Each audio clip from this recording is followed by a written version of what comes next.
경기도 고양시에 있는 덕양중학교. 많은 사람들이 찾아오는 모범혁신학교인데요. 개학날 아침, 이곳에서 무려 8년 동안이나 근무한 이준원 교장을 만났습니다.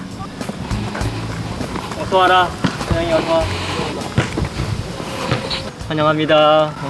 잘 쉬었어? 네. 학교 오니까 좋지? 네. 억지로. 여기서부터 이렇게 쭉. 어서 와. 너 머리 싹 자른 거야? 네. 어떻게 알아봤지? 엄청 짧아졌어. 맞아요. 진짜. 어떻게 알아봤지? 선생님하고 똑같네. 안녕하세요. 교사들도 나오고 일찍 등교한 학생들까지 합류해 금세 대대적인 교문맞이 행렬이 되었습니다. 안녕. 오, 그지? 야, 너 뭘 먹어서 나왔대? 왜 이렇게 맛있냐? 이 학생은 이런 광경이 처음인가 봐요. 반가워. 중국에서 온 친구죠? 이름? 승민이? 환영합니다. 여기서 하이파이브 하는 거 이렇게. 환영합니다. 우리 니하고 해야 되는 아니야. 덕양중학교에서는 전교생이 함께하는 교문맞이가 익숙합니다. 이준원 교장이 부임한 후 거의 매일같이 해온 것이라서요.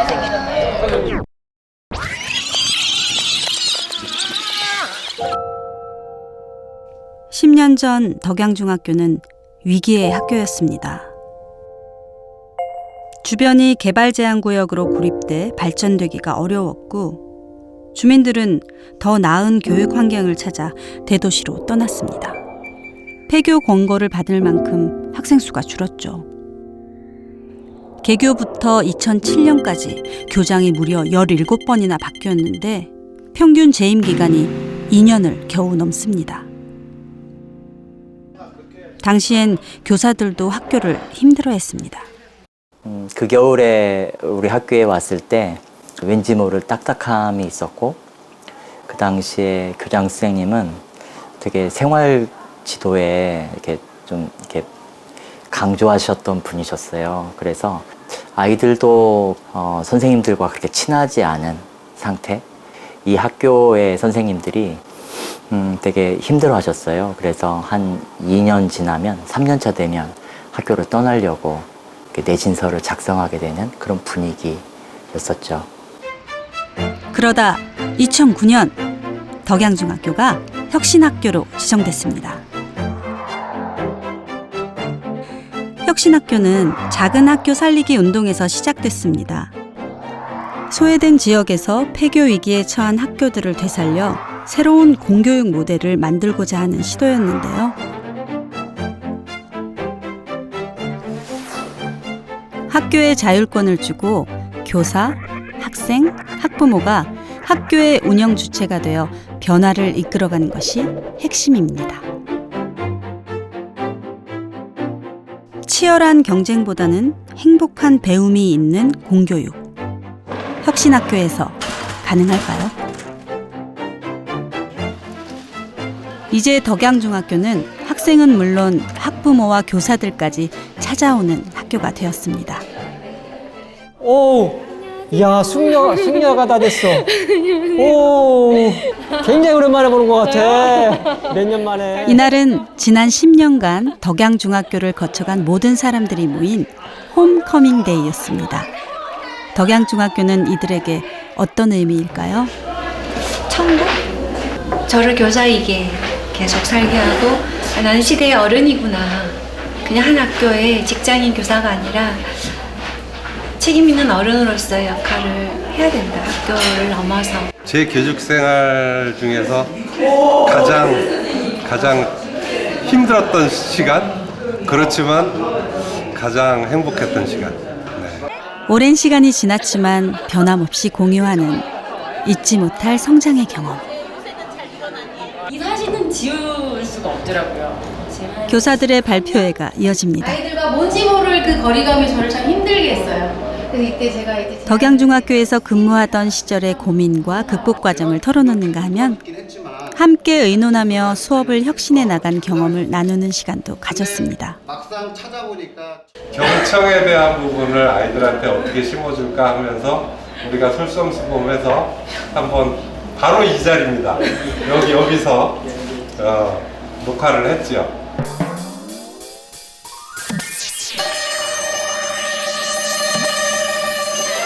교사들이 직접 제작했다는 영상 자료를 한번 볼까요? 출연자들은 모두 덕양중학교 교사입니다. 자, 누가 읽고 느낀 점을 얘기해주면 좋겠네요. 저요. 먼저 영식이 학생부터 얘기해줄까요?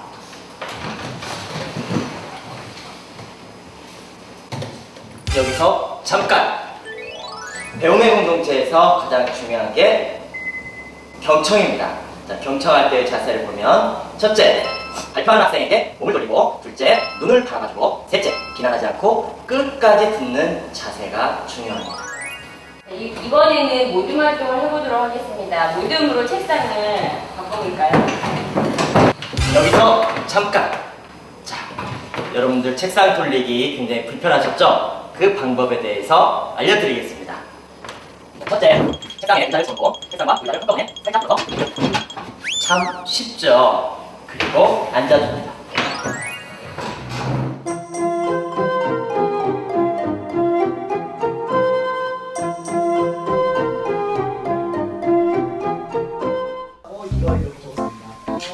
교사들은 자신의 수업을 공개했고 함께 학생들을 관찰했습니다. 이전과는 다른 방식으로 수업을 혁신하는 것은 교사 개인의 노력이나 열정만으로 가능한 게 아닙니다. 함께 고민하고 서로 돕는 문화가 있었기에 지속 가능했던 거죠. 이 모든 과정마다 이준원 교장은 교사들의 가장 든든한 동료로서 지원을 아끼지 않았습니다. 우리 학교 교직에 있다 보면 다 1년에 한 번씩 이렇게 연수들 늘 가요. 1박 2일로 방학 기간에. 그냥 가서 먹고 놀고. 근데 여기 와서 연수를 갔는데 진짜로 저녁 때 저기 아침에 이제 가면은 가가지고 점심 먹고 나면 연수를 해요. 저녁 먹고 나면 또 연수를 해요. 2, 3시까지 연수를 막 하고 자고 일어나면 아침 먹고 또 연습을 해요. 진짜 1박 2일 동안 가서 그냥 계속해서 연수만 하다 오는 거예요. 그래서 연수란 이런 거구나. 덕양중학교 이전에 있던 학교에서는 저에게 무엇을 하지 말라고 하시는 것들이 많았어요. 이런저런 제약들, 교육적인 거 좋은데 했다가 문제 생길 수 있으니까 안 했으면 좋겠어. 이런 것들이 있었거든요. 일반 학교에서의 어떤 그런 피로감을 좀 많이 안고 다른 걸 시도해 보겠다는 교사들이 학교를 이끌어 나가고 어떤 시행착오들에 대해서 교장 선생님이 책임져 주시고 괜찮다 하시고 그러니까 계속 한 발짝 한 발짝 나가게 되는 것 같아요. 교장 선생님이라는 존재는 학교에 얼만큼 영향을 미칠 수가 있나요? 그건 뭐 100이죠, 100. 교장 선생님 한 분이 모든 걸 다 바꿀 수 있다는 뜻이 아니라 교장 선생님이 바뀌지 않은 상태에서는 아무것도 바꿀 수가 없다는 뜻으로 100이라는 말입니다. 학교 변화에 무려 100의 영향력을 미친다는 교장의 역할. 좀 더 자세히 들여다볼까요?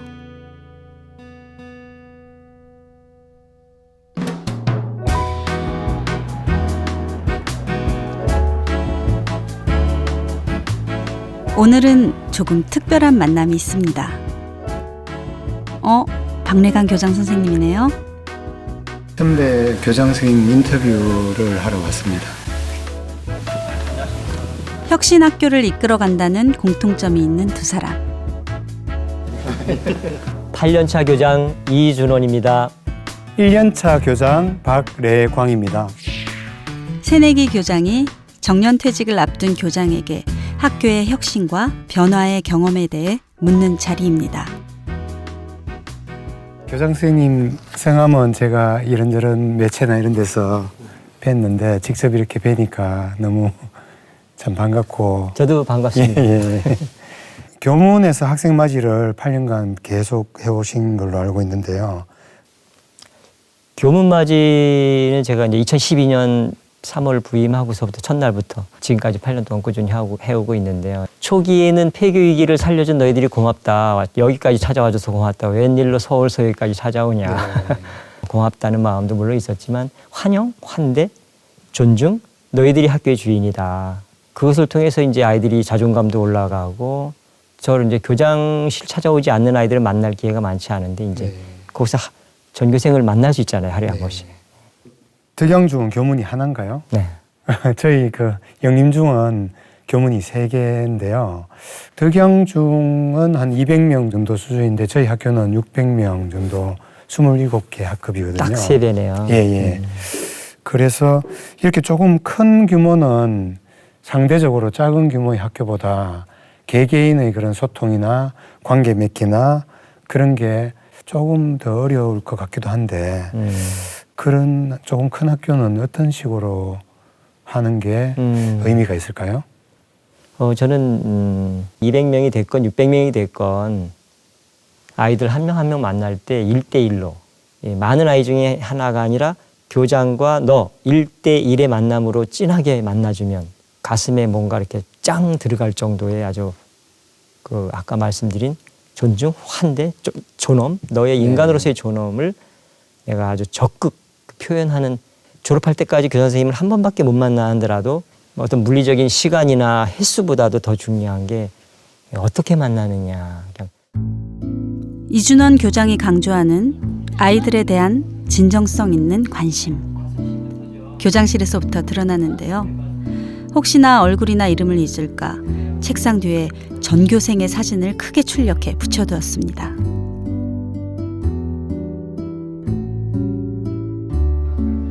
교무실 풍경도 남다릅니다. 학생들은 마치 옆 교실에 놀러 가듯 스스럼 없이 교무실에 드나들고 교사들과 편하게 대화를 나누네요. 오늘은 덕양중학교에서 소통의 문화가 빛을 발하는 아주 중요한 행사가 있는 날입니다. 누가 시키지 않아도 학생들은 알아서 준비를 척척 해내는데요. 비좁은 강당에 얼마나 많은 사람이 모이는 걸까요?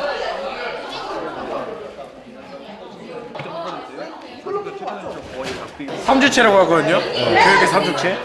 학부모, 학생, 선생님이 모여가지고요. 우리 학교의 문제점을 내서 토론을 하는 겁니다. 학교의 다양한 구성원들이 모여 생활협약 규정을 만들고 또 개선하는 자리입니다. 놀라지 마세요. 덕양중학교 전교생이 모두 모여 함께 토론한답니다. 우리 토론에 앞서서 각 주체 대표로 참석하신 패널을 소개하도록 하겠습니다. 교사, 학생, 학부모 대표들은 사전에 의견을 수렴해 옵니다. 여러 민감한 안건들이 등장하는데요. 학생과 교사가 확연하게 지금 의견이 갈리는 부분이 이겁니다. 교사들은 교복을 폐지했으면 좋겠다. 아까 대다수였고요.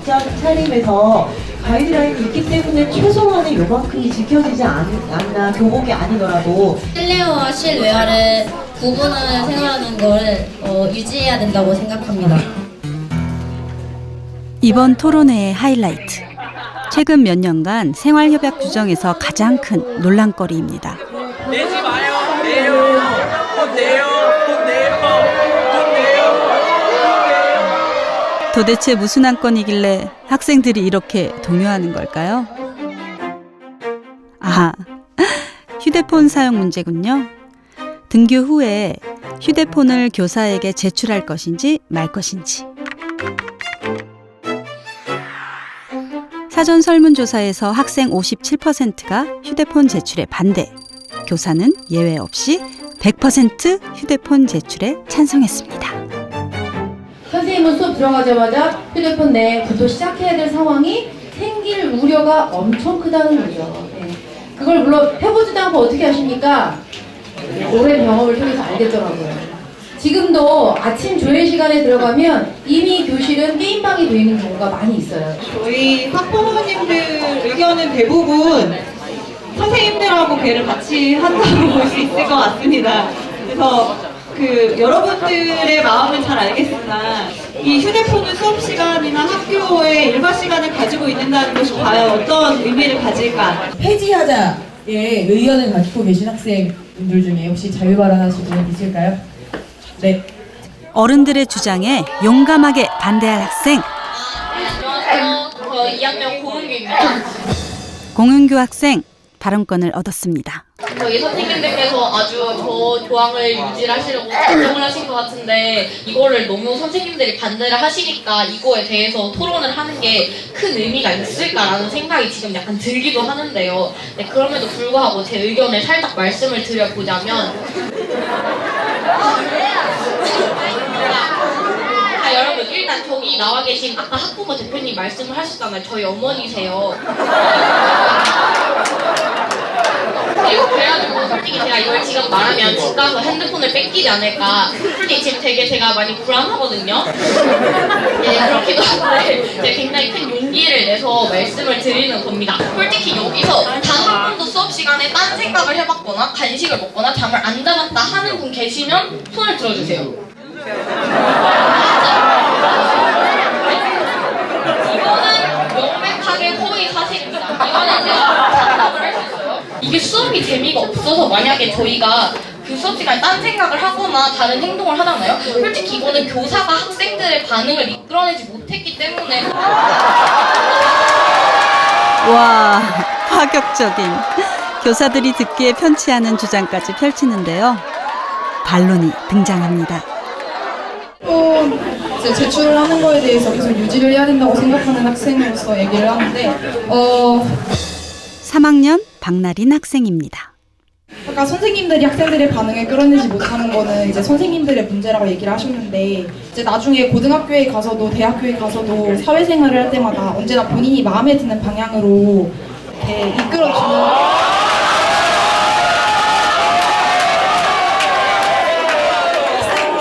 어떤 재미없는 수업이 있다고 하더라도 그거를 그런 식으로 얘기하시는 거는 조금 말씀드리고 싶었고요.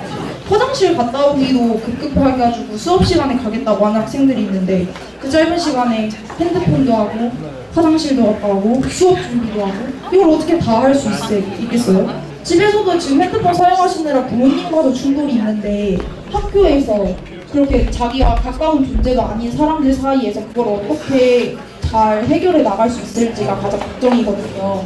그러니까 저는 스마트폰을 수업 시간에 사용하는 거는 반대입니다.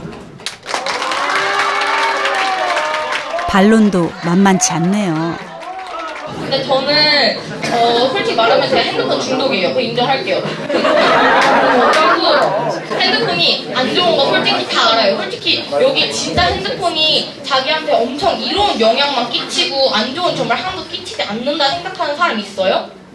없죠. 아무도 없잖아요. 그러니까 모두가 다 나쁜 걸 알고 있지만 이미 이 문화가 이렇게 형성이 돼버린 거죠. 그리고 저희끼리 핸드폰을 가지고 어떻게 잘 사용하느냐에 대해서 함께 다 같이 시도를 해보는 것도 저희가 또 새로운 방향으로 나갈 수 있는 또 공부가 될 수도 있다고 생각합니다. 저는 이상이에요. 여러분은 어떤 학생의 의견에 설득당하셨나요? 덕양의 힘은 다른 사람의 이야기에 귀 기울이는 겁니다. 나의 생각을 말할 수 있는 것입니다. 그래서 우리 교사, 학생, 학부모, 우리 모든 공동체의 집단성이 모아지는 겁니다. 중학교 2학년 학생들의 집중력이 7분이라 하는데 여러분들은 90분 동안 수고 많았습니다. 사랑합니다. 열띤 토론회가 끝났습니다. 할 때마다 신기하죠. 그래도 뭔가 다른 학교는 그래도 제가 초등학교에 있었을 때도 이런 거 비슷하게 있었는데 그때는 아무래도 선생님들이 이렇게 주대서 하는 게 되게 많았거든요. 근데 여기는 거의 90% 정도를 다 학생들이 해주니까 서로 다 입장이 다른 거잖아요. 학부모님들 입장에서 생각이 있을 테고 학생과 선생님의 입장에서 다 있을 텐데 이 세 주체 의견을 다 같이 한 자리에서 들어보면서 서로의 입장을 이해를 하고 서로 이렇게 얘기를 하는 것이 되게 의미가 있다고 생각을 합니다.